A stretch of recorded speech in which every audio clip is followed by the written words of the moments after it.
Lucas 23, a partir de 33.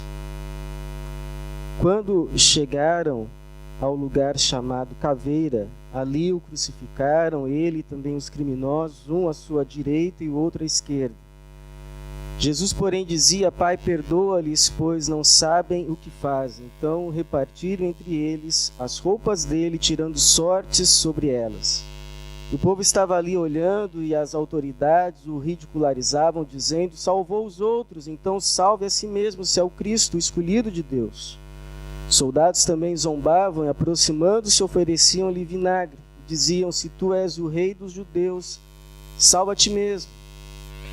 E esta inscrição estava acima dele: este é o rei dos judeus. Então um dos criminosos crucificados blasfemava dele, dizendo: tu não és o Cristo, salva a ti mesmo e a nós. Mas o outro, repreendendo-o, disse: não temes a Deus, nem sofrendo a mesma condenação?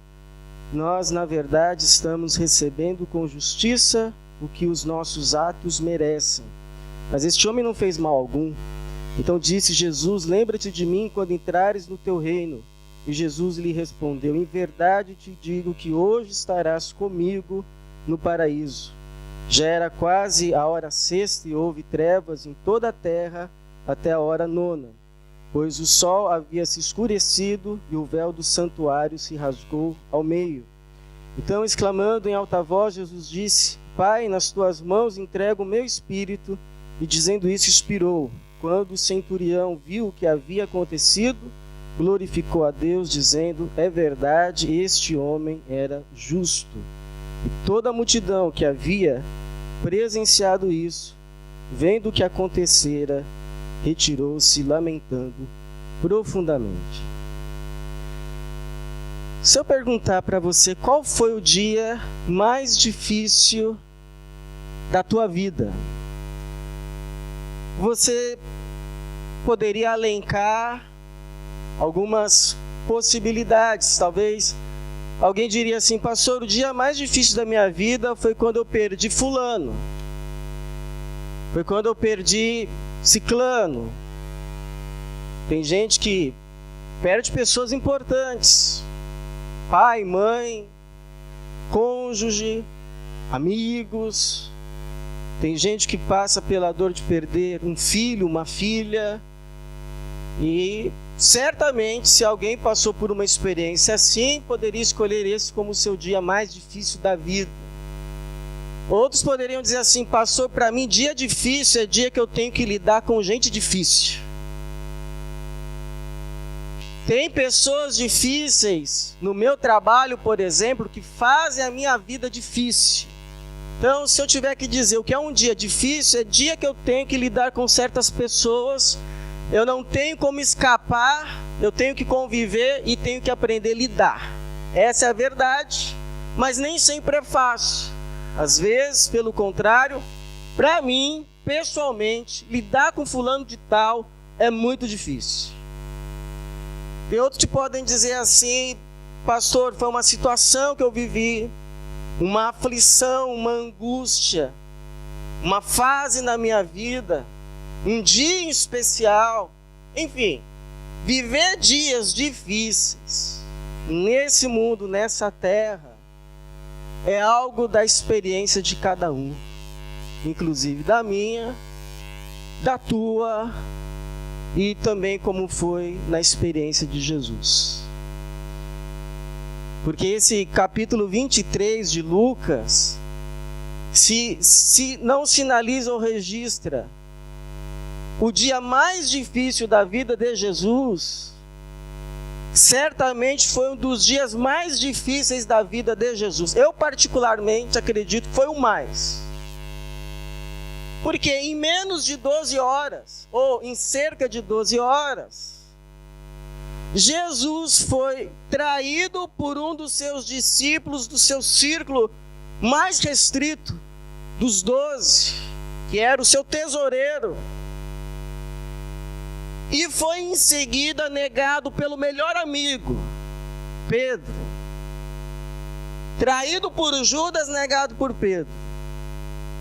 Em cerca de 12 horas ele foi acusado, julgado e condenado injustamente.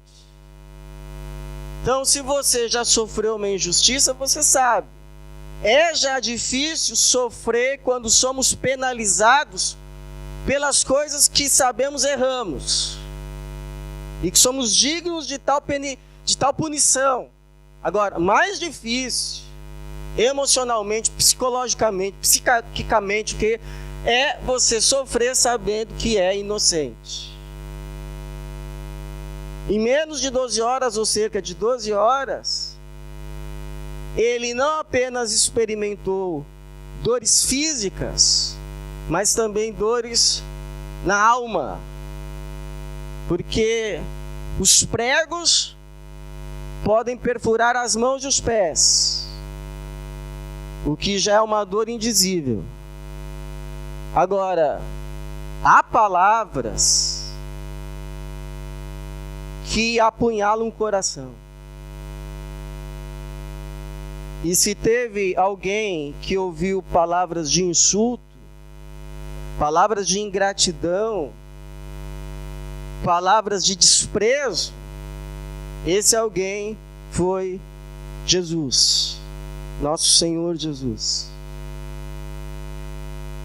E a gente sabe que ele suportou tudo que ele suportou, primeiro, em nosso favor, porque Isaías 53 diz que o castigo que nos traz a paz estava sobre ele, e por suas pisaduras fomos sarados.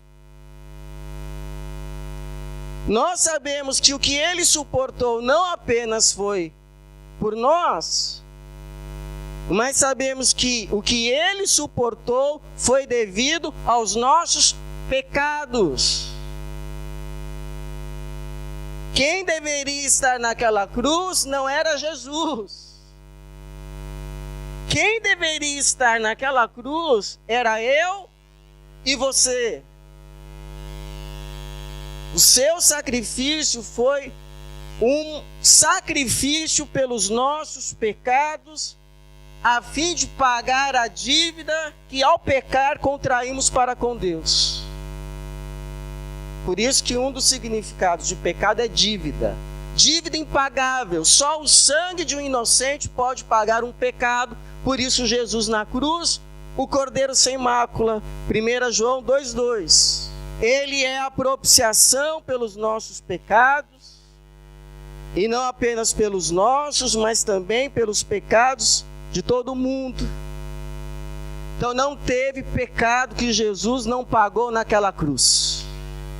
Cada pecado, de cada pecador, cada pecado meu e cada pecado teu, que nem eu nem você poderia pagar, foi pago.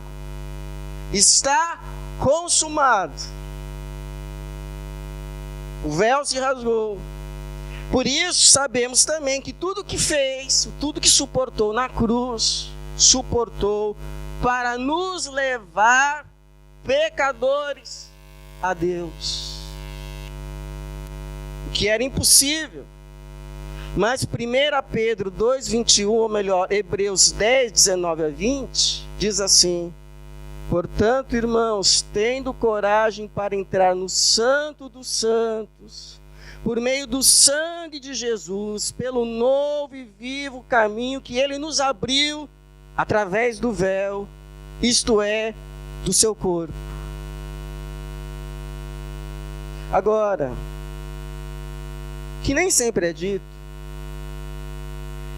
é que o que Jesus suportou na cruz, suportou em nosso favor, suportou como pagamento pelos nossos pecados, suportou para nos abrir caminho, acesso direto a Deus, mas também tudo que ele suportou na cruz, suportou para nos dar exemplo. Como diz 1 Pedro 2,21, para isso fostes chamados, Pois Cristo também sofreu por vós, deixando-vos exemplo. Para o quê? Para que sigais os seus passos. Porque nós também que decidimos-nos por seguir a Jesus, cedo ou tarde, também experimentamos dias de cruz. Porque, irmãos, há tribulações, há situações, há sofrimentos que são sofrimentos comuns a todos. A todos. Problema no trabalho, problemas com filhos, problemas de saúde. Esses problemas são problemas que poderíamos chamar problemas comuns à vida humana. Que eu passo, você passa. Alguém que não é do nosso meio cristão passa, são sofrimentos comuns. Sofrimentos naturais por vivermos nessa terra caída. Agora, há sofrimentos que são exclusivos e especiais àqueles que tomaram o caminho da Via Crucis. Há sofrimentos que são próprios àqueles que tomaram a decisão de andar na contramão do mundo. Há sofrimentos que são totalmente especiais àqueles que levaram a sério Jesus e a sua palavra. E que fizeram dessa palavra a sua vida. Em outras palavras, há sofrimentos especiais para os cristãos. São sofrimentos exclusivos e consequências da decisão de seguir Jesus nessa vida. Porque, desculpe a notícia, mas o caminho de Jesus é um caminho de cruz. Não tem como seguir Jesus sem uma hora passar pela cruz. Por isso ele diz: quem quiser vir após mim, negue-se, tome a cada dia a sua cruz e siga. Então são os problemas naturais da vida, mas também os problemas exclusivos, decorrentes de se seguir a Jesus. É desses problemas que eu estou falando. É dessa cruz que eu estou dizendo. Então a pergunta que eu quero responder hoje aqui com você é: como a gente age, como a gente se comporta naqueles dias em que desejam nos colocar na cruz? Por termos decidido seguir a Jesus. Como é que você lida na cruz? Como é que você reage na cruz? O que a gente pode aprender com Jesus a respeito dos dias de cruz? Então, primeiro, o dia de cruz, o dia que, por causa da sua fé, por causa da sua decisão em Cristo, te quiserem colocar na cruz, ou mesmo te colocar na cruz, não deixe o seu coração se encher de ódio. Não deixe o seu coração se encher de raiva. Não deixe o seu coração ser dominado pela ira. Por quê? Porque se você deixar o seu coração se encher de raiva, isso pode fazer muito mal a muitas pessoas, mas vai fazer muito mais mal a você. Lembra daquele pensamento que diz assim: o ódio é um veneno que você toma esperando que o outro morra? Segundo, se você deixar o seu coração se encher de raiva, seja pelo que for, você pode, acredite, você pode ser levado a fazer um mal ainda maior do que o mal que foi feito contra você. Porque a vingança nunca é proporcional. Ela é sempre injusta, ela é sempre a mais. Por isso, a recomendação de Deus: minha é a vingança, não tua. Esquece isso. Esquece de dar o troco. Esquece pensamentos de vingança. Esquece. Terceiro, se você deixar o seu coração ser dominado pela raiva, pelo ódio, pela ira, por mais que você se julgue correto e certo na situação, pior de tudo que pode acontecer, você pode dar lugar ao mal. Ao mal. Por isso que o Paulo diz assim: não se coloque o sol sobre a tua ira. Não dê lugar ao diabo.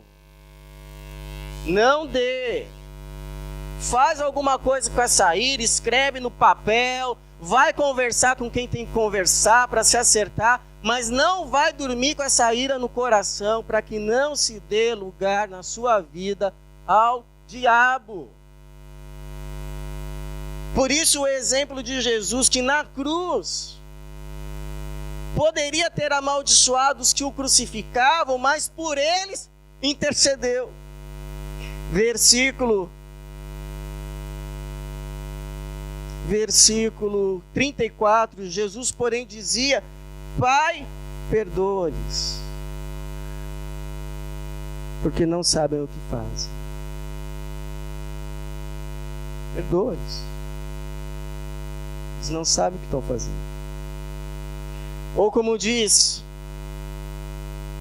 Pedro 2,22, ele não cometeu pecado, nem engano algum foi achado na sua boca. Ao ser insultado, não retribuía o insulto. Já pensou? Quando sofria, não ameaçava, mas entregava-se àquele que julga com justiça. Então, sentir raiva, ficar irado, isso é inevitável. Inevitável.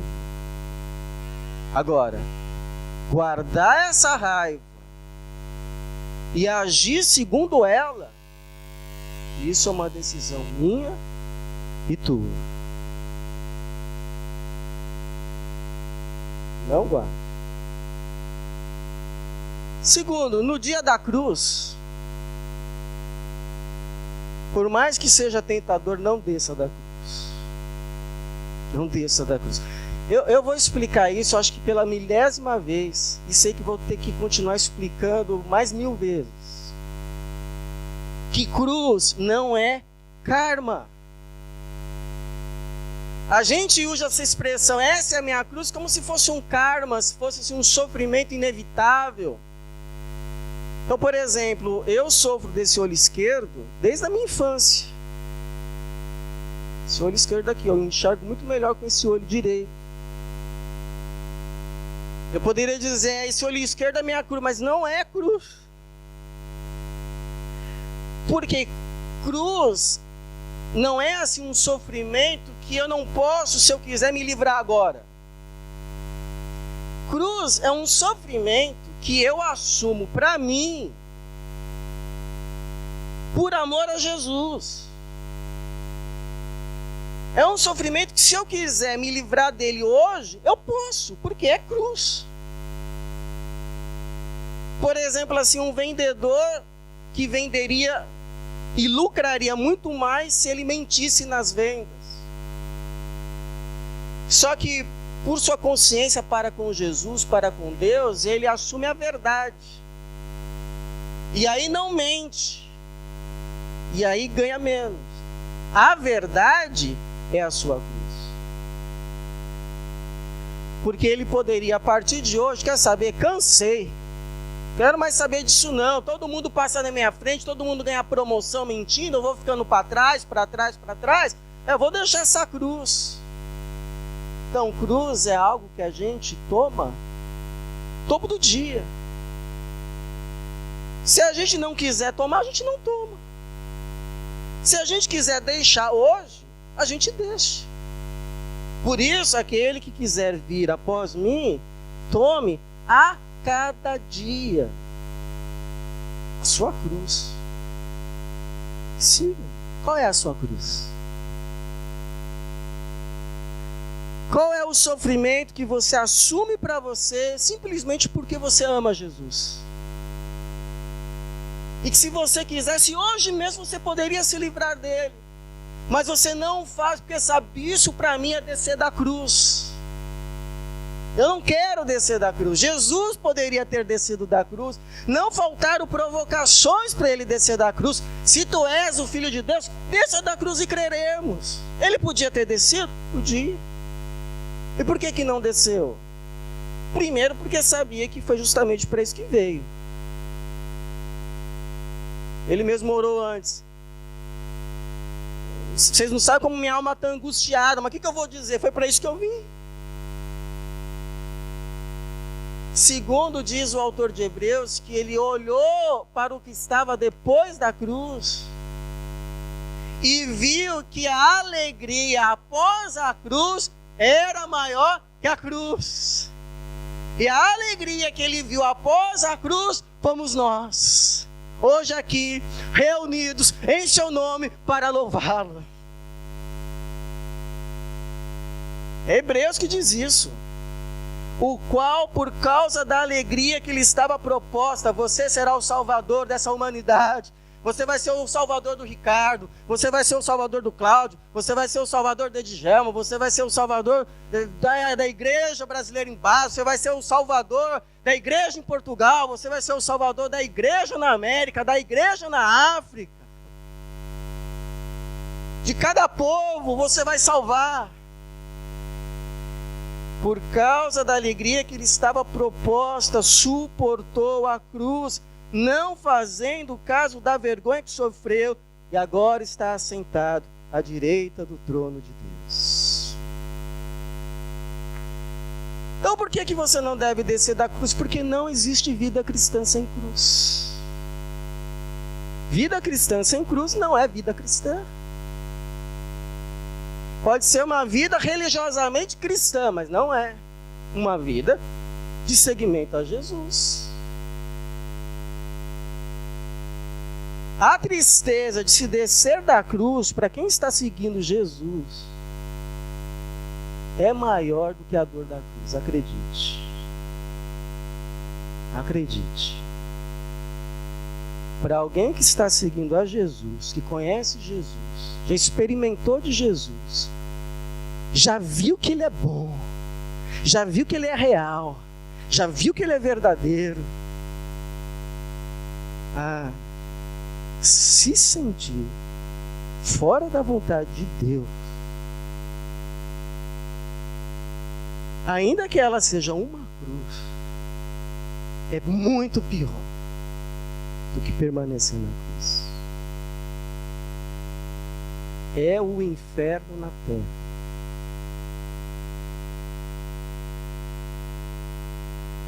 Você sabe que tem aquela historinha, né? Deixa eu contar uma coisinha assim para aliviar um pouco. Diz, né, que o sujeito não aguentava mais a cruz dele, queria trocar, ele foi concedido que ele trocasse de cruz e foi apresentada diversas outras cruzes.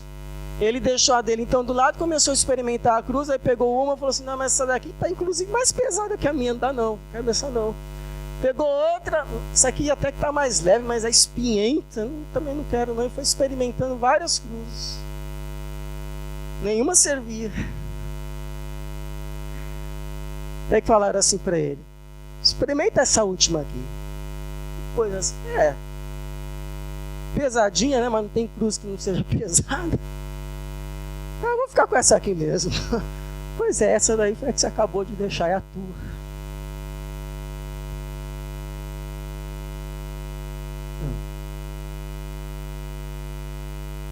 Então, terceiro, não apenas não desça da cruz, mas não deixe de fazer o bem que te cabe. Porque você fala assim: tá bom, eu não vou xingar, eu não vou me vingar, eu não vou descer da cruz, mas também não vou fazer mais nada.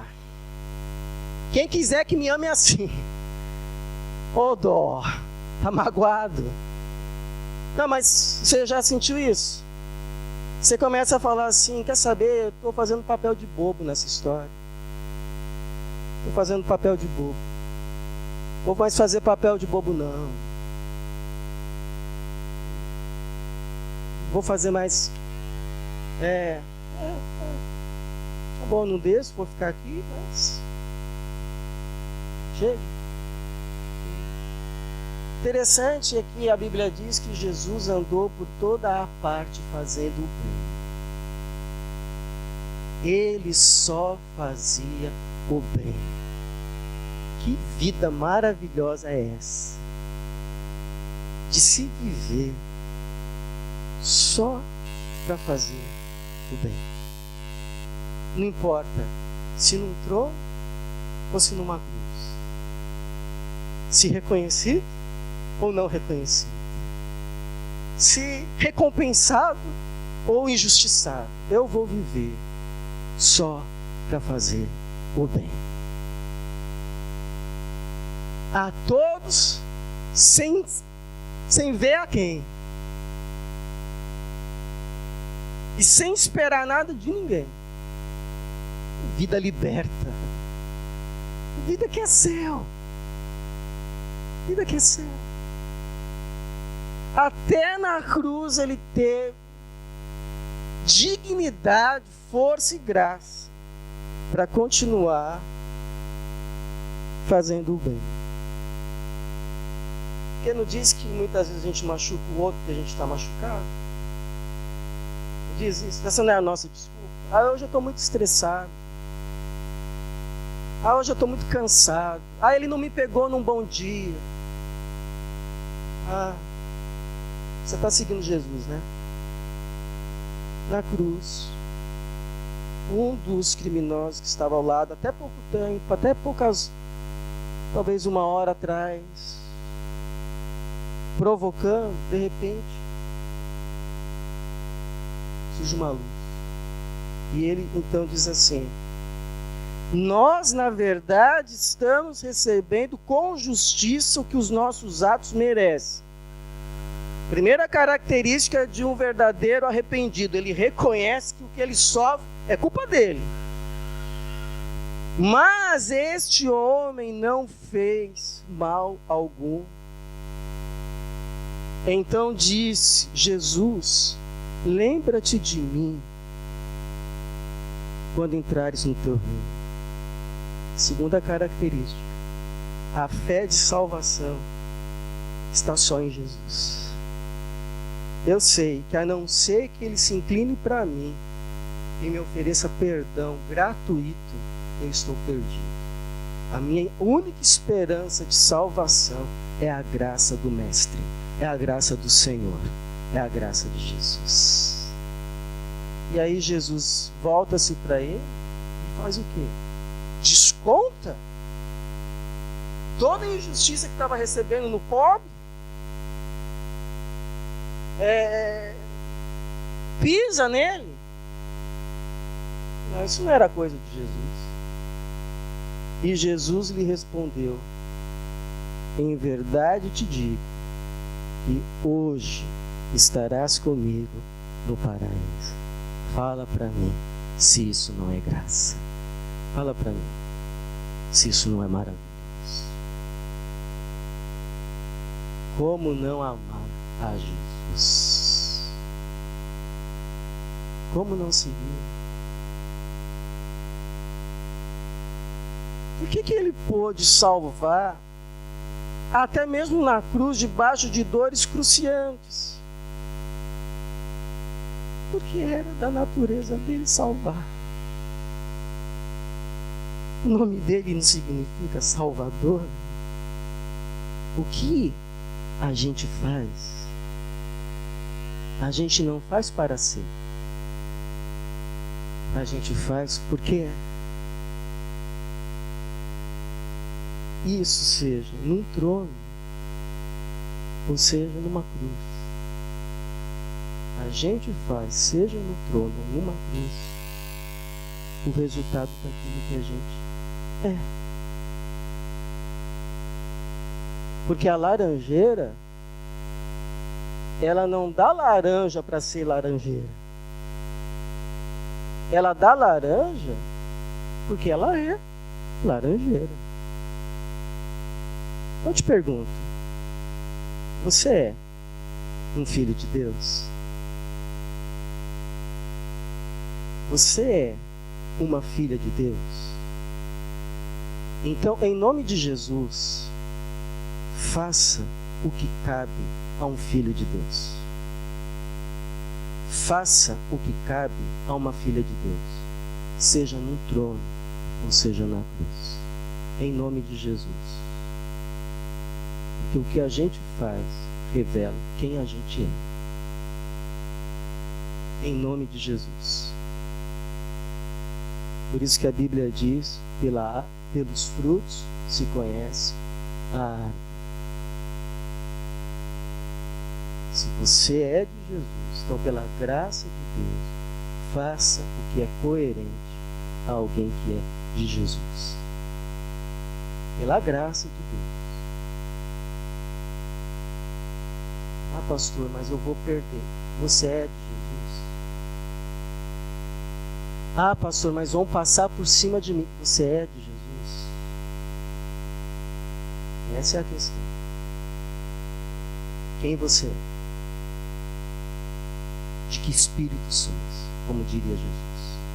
De que espírito sois?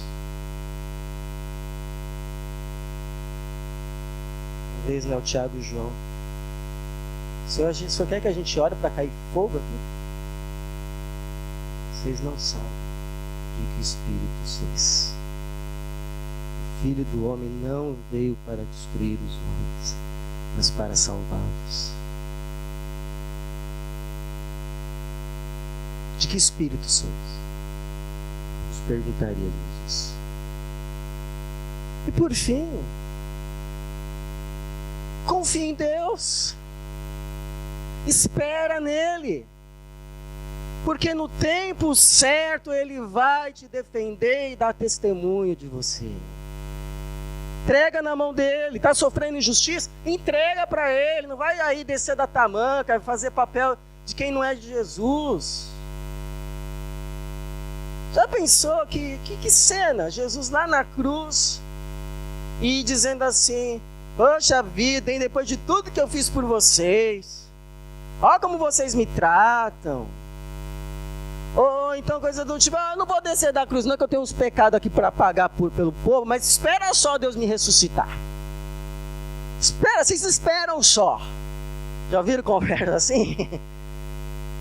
Já pensou que coisa? Mas não, foi o cordeiro mudo que não abriu a sua boca. Cordeiro mudo não abriu a sua boca, a não ser para salvar, a não ser para interceder, a não ser para abençoar. Agora, para dar troco, não, isso não era coisa de Jesus. Não era mesmo. Agora, na hora certa, Deus dá testemunho dele. Porque versículo 46, então exclamando em alta voz, Jesus disse: Pai, nas tuas mãos entrego o meu espírito. E dizendo isso, expirou. Quando o centurião, que era o chefe da crucificação, viu o que havia acontecido, glorificou a Deus, dizendo: é verdade, este homem era justo. E a multidão que tinha ido lá para ver um espetáculo, para zombar, para se divertir. Quando viu, voltou batendo no peito, se lamentando. Foi a mesma multidão que depois de 50 dias estava lá se convertendo, com o coração compungido, na pregação de Pedro no dia do Pentecostes. Senhor, o que faremos? E ouviram: arrependei-vos cada um dos vossos pecados, sede batizados e recebereis o dom do Espírito. 3.000 almas se converteram depois. Ou seja, Deus deu testemunho de Jesus na cruz para o centurião, para a multidão. Deu testemunho de quem era Jesus depois para os discípulos na ressurreição. E vai dar testemunho de quem é Jesus para todo o olho e toda a carne no dia da sua volta, quando todo o joelho há de se dobrar e toda a língua há de confessar que Jesus Cristo é o Senhor, para a glória de Deus Pai. Não vai ter olho, não vai ter coração, e não vai reconhecer quem Jesus é, para a glória de Deus Pai. Porque quem defende e testemunha do justo não é o justo. Quem defende e testemunha do justo não é o justo, mas é Deus. Dos justos, ou melhor, dos justificados. Dos justificados pelo sangue da cruz. Então, no dia da cruz, fica aí se preocupando em se defender. Fica aí se preocupando em dar autotestemunho. O que eu fiz, o que eu deixei de fazer. Quem você é? O que você faz? Deus vê. Deus vê. E vai ter um dia que Ele vai dar testemunho para todo mundo do que Ele vê. Não haverá olho que não irá ver. Testemunho que Deus dará de você. Descanse em Deus, porque Ele é a tua justiça. Ele é a tua justiça. O que diz a Bíblia? Humilhai-vos, debaixo da poderosa mão de Deus, até que a seu tempo Ele vos exalte. Então, Senhor, está aqui a minha causa, entrego nas tuas mãos e me submeto à tua decisão. A seu tempo Ele te exalta. Descansa nele, entrega nas mãos dele e vai viver uma vida liberta para a glória de Jesus. Se ouvir assim, você pode dizer: pastor, acho que ainda não estou nesse nível de Jesus, não. Quem é que está? Quem é que está? Mas sabe o que eu aprendi já? Que nos dias mais difíceis da vida, a graça é maior.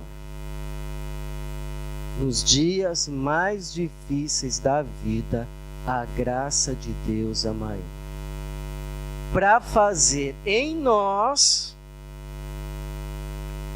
por meio de nós, e apesar de nós, o que sozinho, por nós mesmos, nenhum de nós é capaz de ser ou fazer. Por isso que o Paulo pôde dizer: esse sim sabia o que era passar dia de cruz por causa de Jesus. Esse sabia. Ele escreve assim: sei passar necessidade e sei também ter muito. Tenho experiência em toda e qualquer circunstância e em todas as coisas, tanto na fartura quanto na fome, tendo muito ou sofrendo escassez, posso todas as coisas naquele que me fortalece. Posso todas as coisas naquele que me fortalece. Pastor, eu por mim mesmo eu não consigo ficar sem revidar. Posso todas as coisas naquele que me fortalece. Pastor, eu por mim mesmo não consigo não descer da cruz. Posso todas as coisas naquele que me fortalece. Pastor, eu por mim mesmo não consigo continuar fazendo o bem que me cabe quando estão me fazendo o mal. Posso todas as coisas naquele que me fortalece. Pastor, não estou mais aguentando esperar a resposta à ação de Deus. Posso todas as coisas naquele que me fortalece, para a glória de Deus, em nome de Jesus. Amém.